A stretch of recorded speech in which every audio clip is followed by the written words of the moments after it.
When we think about green algae, we obviously think about the word green. But it's important to remember that a lot of what we're looking at that could be green algae might not be green, because there's a lot of ways to harness the sun for energy. One of the organisms that you saw when you were out looking for lichens a lot was actually probably a free-living green algae. This kind of rusty, fuzzy orange color that you saw is a free-living algae in the genus Streptophyta. And we find this quite a bit scattered on things like trees and rocks. But when we look at it at cellular level, we can notice a lot of similarities it has with actual true plants. And so today we're finally actually going to start talking about plants in the botany course. And we're going to move up into the Eukarya tree of life into this large group called the Archaeoplastida.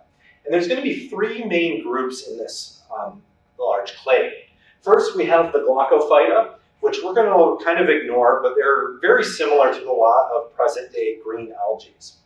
We also have the red algae, which are sister clades here in the Rhodophyta, and they're sisters to the Chlorophyta. And the Chlorophyta is what contains green algae and true plants.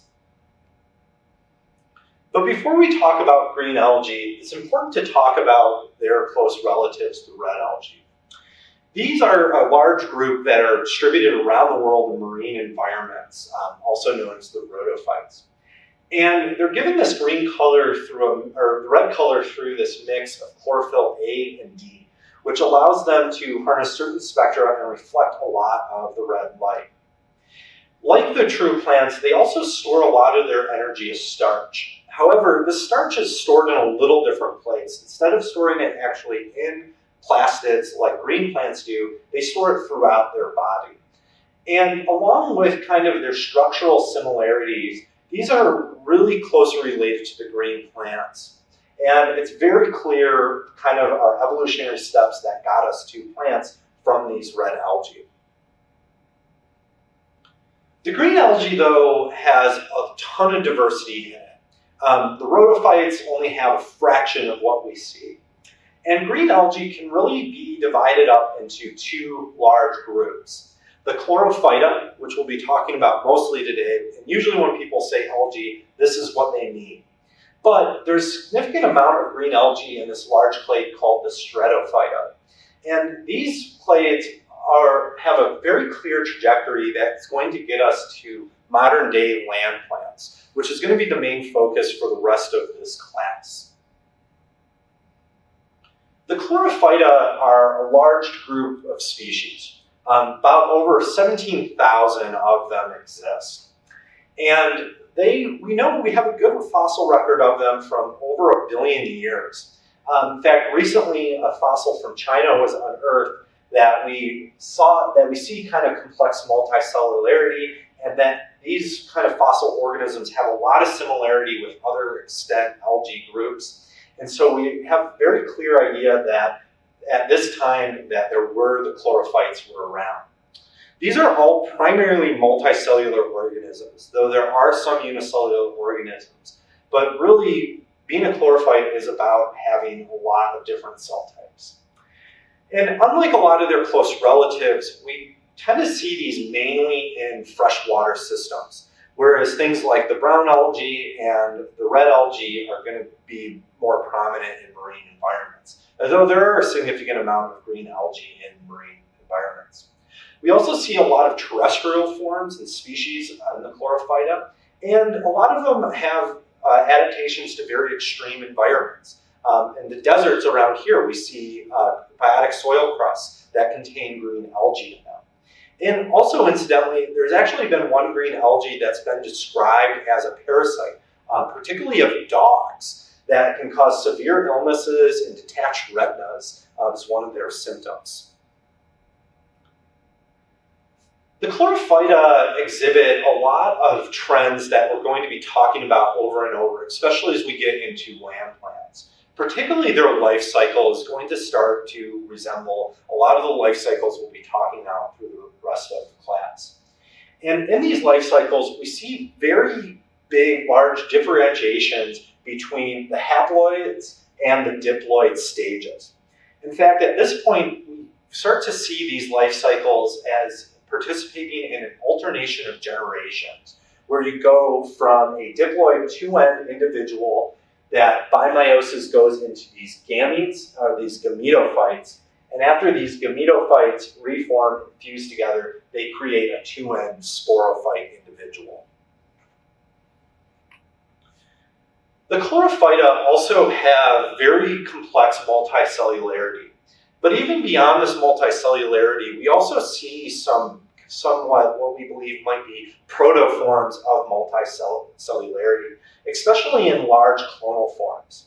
In the genus Volvox, which is a genus you might actually be familiar with, we see this kind of this clonal multicellularity occur. Volvox are these large balls that you might see swimming around that are actually fairly common in things like Utah Lake or some of the slow areas of the Provo River. And what you're looking at is a complex association of thousands of unicellular organisms that are attaching up to each other in order to create a bigger individual. We don't really know what causes these organisms or what the benefits of them for clambering together are, but we do know that one of the things they're able to do is induce each other to sexually reproduce at certain times. So these big multicellularity or multiclonal balls might be able to help participate in these kind of life cycles of these organisms. The other big clade of green algae we see that includes the land plants is the Streptophyta. And the Streptophyta continue these kind of trends we've been seeing with multicellularity and alternation of generations. But what they do is they also start to show differentiation in their tissues. So a lot of the organisms in the Chlorophyta kind of have the same cell over and over, even if they are a multicellular individual.